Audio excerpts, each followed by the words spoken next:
नमस्कार, स्वागत आहे तुमचं पुन्हा एका नवीन व्हिडिओमध्ये। मित्रांनो, मंगळवार शनिवार हा हनुमंतांच्या उपासनेचा वार आहे। याचा अर्थ इतर दिवशी त्यांची उपासना करायची नाही का? तर असं नाही। प्रत्येक देवतेचा वार ठरवून देण्यामागे कारण म्हणजे त्या त्या दिवशी त्या देवाची आठवण काढून त्यांचं नामस्मरण पूजन करावं।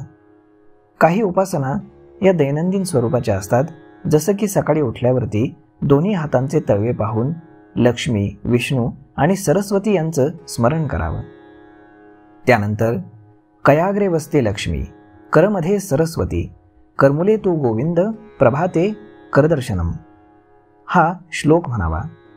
त्यानंतर जमिनीवरती पाय ठेवण्याआधी तिला स्पर्श करून तुम्ही नमस्कार करा। तेव्हा समुद्र वसने देवी पर्वतस्था मंडले, विष्णुपती नामस्तुभ पदस्पर्श क्षमस्वये असं म्हणत तिची क्षमा मागावी। त्यानंतर आंघोळ करताना गंगेचं स्मरण आणि आंघोळ झाल्यावरती अथर्व शीर्ष आणि भगवद्गीतेचे अध्याय आणि संध्याकाळी रामरक्षा मारुती स्तोत्र म्हणावं आणि रात्री झोपण्याआधी अनन्यनिश्चितो माये जना पर्युपासते तेषा नित्यभिमुखांना योगक्षमे वहान्म्य हा श्लोक म्हणावा। श्रीकृष्णाला अनन्य भावे शरण जात आपल्या दिवसाचा थकवा, तणाव, तक्रारी त्यांच्या पायाशी अर्पण करून आपला योगक्षेम त्यांनी चालवावा अशी विनंती करावी आणि आपण झोपी जावं। याचसोबत संत तुलसीदास यांनी रचलेली हनुमान चालीसा रोज म्हणत असाल तर अतिउत्तम आहे। परंतु सकाळी झोपून उठल्यावरती दिवसभरातील कामं सुरू करण्याआधी अंथरुणावरती बसून ओम हनुमंतये नमः हा मंत्र जितक्या वेळा शक्य असेल तितक्या वेळा म्हणावा।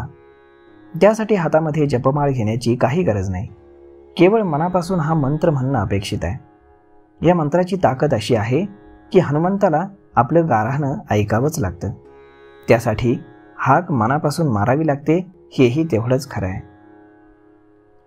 त्यानंतर सलग 21 दिवस सकाळी झोपेतून उठल्यानंतर आठवणीनं जर तुम्ही हा मंत्र म्हटला तर तुम्हाला तुमच्या अडचणीतून नक्कीच मार्ग सापडेल।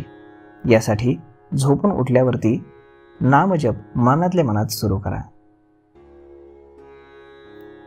तर मग मित्रांनो, ओम हनुमंतये नमः या मंत्राची जेवढी ताकद आहे ती ओळखायला तुम्हाला थोडा वेळ नक्कीच हवा। तर मग मित्रांनो, हा व्हिडिओ, ही माहिती तुम्हाला कशी वाटली हे तुम्ही आम्हाला कमेंट करून नक्कीच सांगा। आणि जर आवडली असेल तर आपल्या जवळच्या मित्रमंडळींसोबत देखील हा व्हिडिओ तुम्ही शेअर करायला विसरू नका। धन्यवाद।